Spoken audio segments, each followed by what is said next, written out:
The Great Society was revolutionary. When you look back and think of what America was like before these programs were adopted, life was very different. There was an outbreak of hope across this country. And it was quixotic, it was kind of Arthurian, this idea of might for right. These things are all resonating to this day. I really don't know where I'd be without Job Corps. Thank God for Medicare. I can feel worthy. I can be great. I think many of the Great Society programs were so successful and had an impact on so many of our lives, an overwhelmingly positive way. We have to question, why did we move away from that?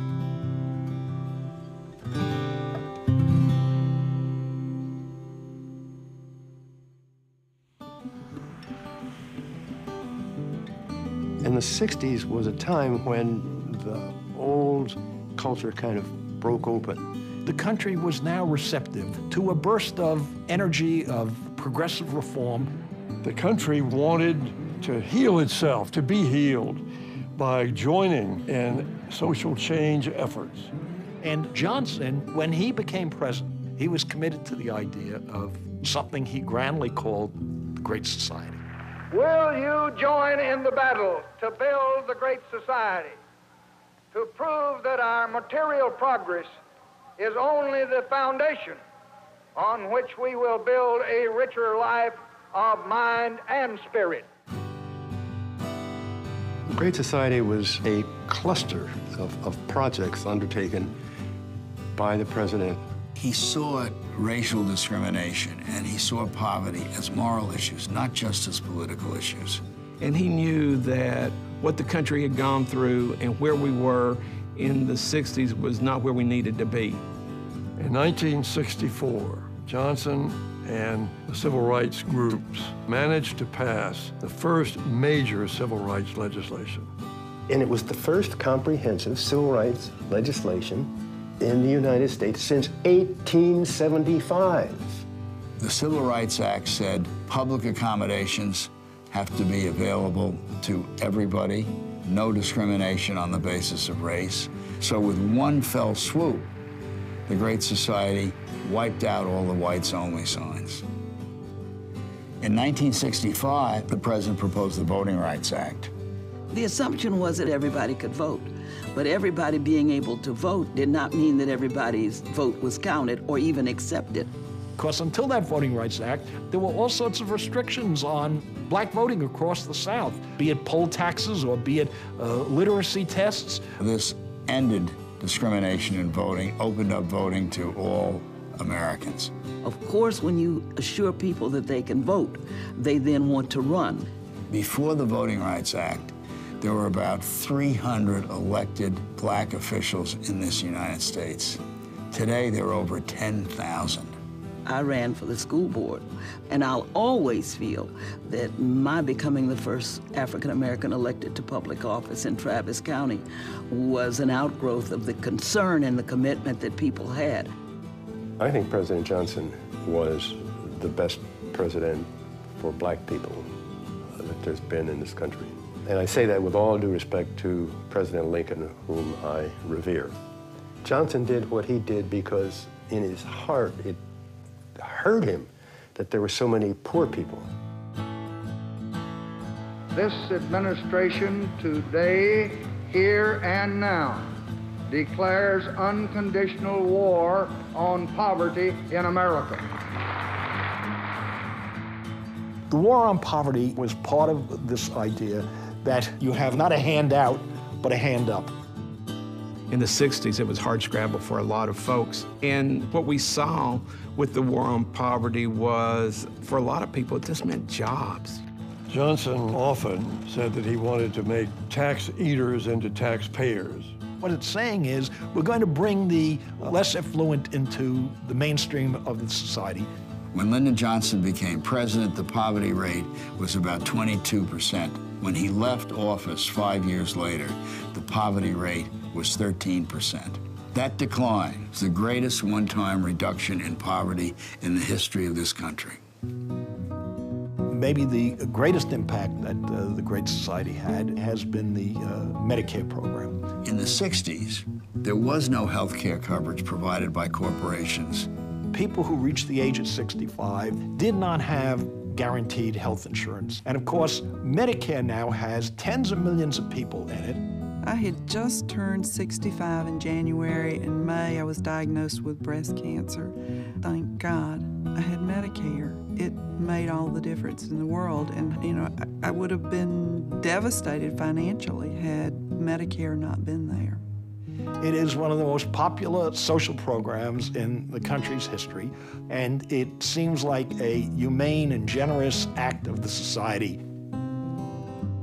You know, most presidents are just happy to have one or two bits of legislation that endure, that have a historical resonance to it. Johnson slammed out bill after bill, act after act. In education alone, he proposed legislation to provide scholarships, grants, and work-study programs for college students. That legislation today provides the resources for 60% of the people that are in college in the United States of America. I got the maximum amount any person could get to go to college. I certainly would not have been able to attend school without this type of help. The whole concept of those programs was that the decision ought to be based on whether you had the ability to excel, not whether your daddy had a big, thick wallet. And then Head Start.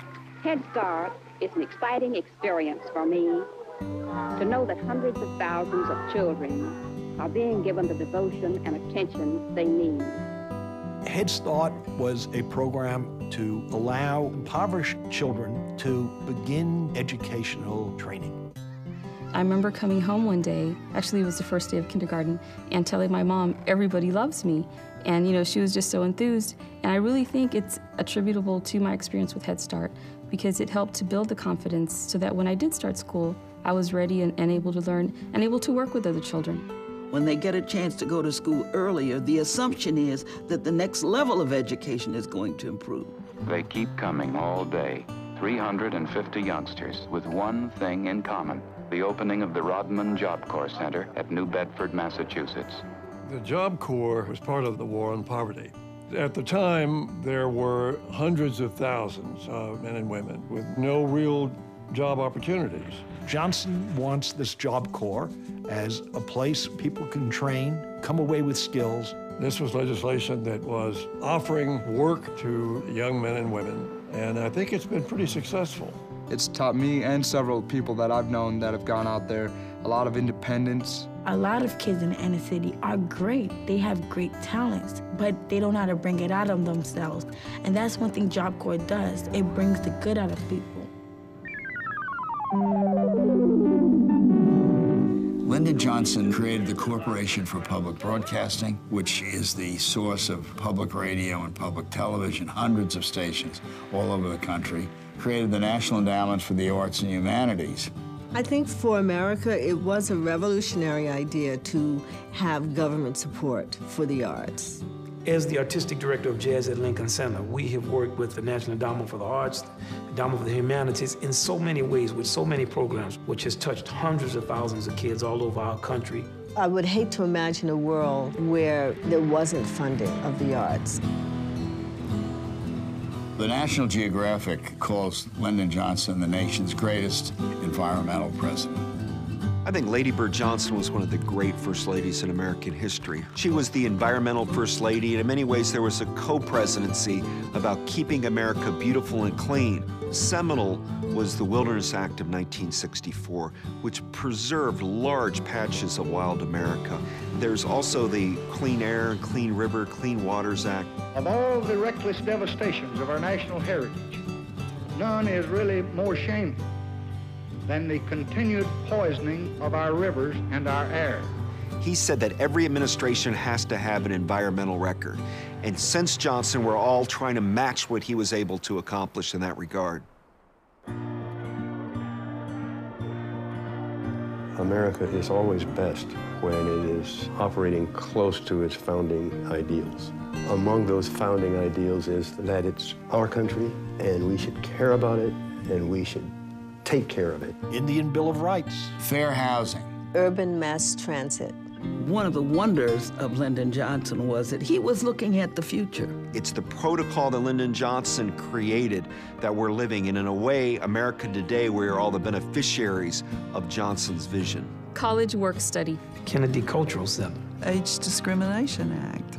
The question that people have is, how do we get back to such a progressive agenda? They can look to the past to see examples. Aid to Appalachia. School breakfasts. Scenic rivers and trails. We have stellar moments in the history of our country. We can experience that same euphoria by seeking things that we haven't done, that are there for us, and we're going to do that. The best of American life cries for it. I hope it may be said 100 years from now that by working together, we help to make our country more just for all of its people. I believe at least it will be said that we tried.